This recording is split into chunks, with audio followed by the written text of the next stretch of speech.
اصول کافی میں جو باب دعا ہے اور من لا یحضر الفقی میں بھی ہے کہ ایک دفعہ پیغمبر اسلام مسجد نبوی میں تشریف فرما تھے، اللہم صلی علی محمد،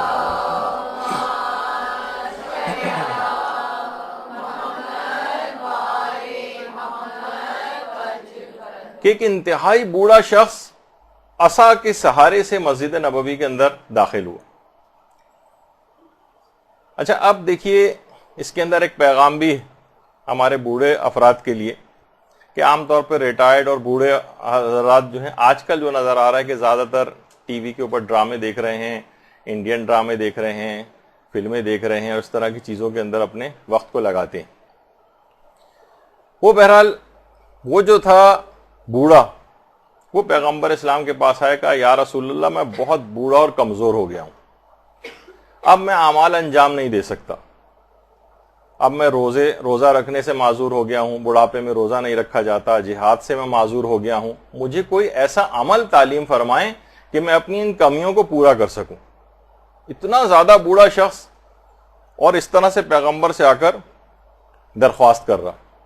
پیغمبر نے کہا ایک دفعہ پھر کہو جو تم نے کہا ہے۔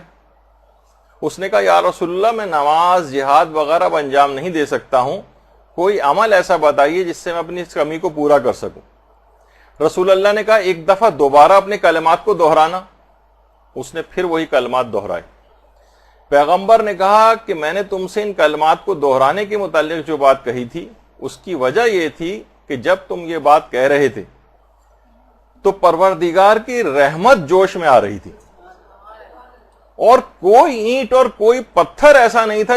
جس نے تم پر نگاہ رحمت نہ کی ہو۔ اللہم صلی علی محمد وعلی محمد۔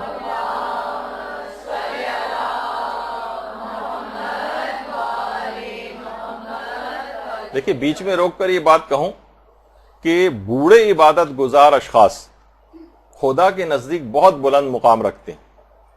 اور ظاہر ہے کہ وہ بلند مقام نہیں رکھتے وہ بوڑھے کے جو گھر میں فتنہ و فساد کا سبب بن رہے ہوں، گھر کے اندر جہالت کی باتیں کر رہے ہوں، لوگوں کو پریشان کر رہے ہوں، اپنے سٹھیاوے کی وجہ سے لوگوں کو پریشان کر رہے ہوں، ان کی بات نہیں ہو رہی۔ تو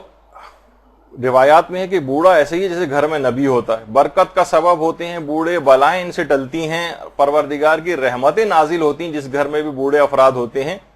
بلکہ روایات میں تو یہ یہاں تک ہے کہ خاندان میں اور پڑوس والوں تک ان بوڑھے افراد کے سلسلے میں جو برکتیں نازل ہوتی ہیں پڑوس والے اور خاندان والے تک اس سے فیضیاب ہوتے ہیں۔ اور ہمارے معاشرے میں ایسے بوڑھوں کو عموماً بوجھ سمجھا جاتا ہے، ان کے مرنے کی خواہشات کی جاتی ہیں۔ بہرحال پیغمبر نے فرمایا کہ تم اس کمی کو اگر پورا کرنا چاہتے ہو تو تم روزانہ نماز فجر کے بعد کہو، یعنی پیغمبر نے اب تعقیبات بتائیں، روزانہ فجر کے بعد کہو سبحان اللہ العظیم وبحمدہ ولا حول ولا قوۃ الا باللہ العلی العظیم۔ پیغمبر نے کہا ہر نماز فجر کے بعد روزانہ یہ کہو، تو تمہاری ان تمام کمی جو عبادات کے سلسلے میں ہو رہی ہیں اگر نماز کے بعد ان جملوں کو کہا تمہاری تمام کمی کا ازالہ ہو جائے گا۔ اور پھر پیغمبر نے وہ چیزیں بھی بتائیں، خدا تمہیں ہلاکت سے محفوظ کرے گا، میں ضمانت دیتا ہوں کہ خدا تم کو دیوانگی سے بچائے گا، خدا تم کو سٹھیاپے سے بچائے گا، یعنی اول جلول فضول قسم کی باتیں لوگوں کو پریشان کرنا جو عام طور پر اس میں ہوتی ہیں، خدا تم کو برس سے محفوظ رکھے گا، بہت سی اسکن چینجز بڑھاپے کے اندر آ رہی ہوتی ہیں، خدا تم کو جذام سے محفوظ رکھے گا، اور خدا تم کو فقر و فاقے سے بچائے گا۔ عام طور پر بوڑھے ریٹائرڈ حضرات دوسرے لوگوں کے پیسوں کے محتاج ہوتے ہیں کہ ان کو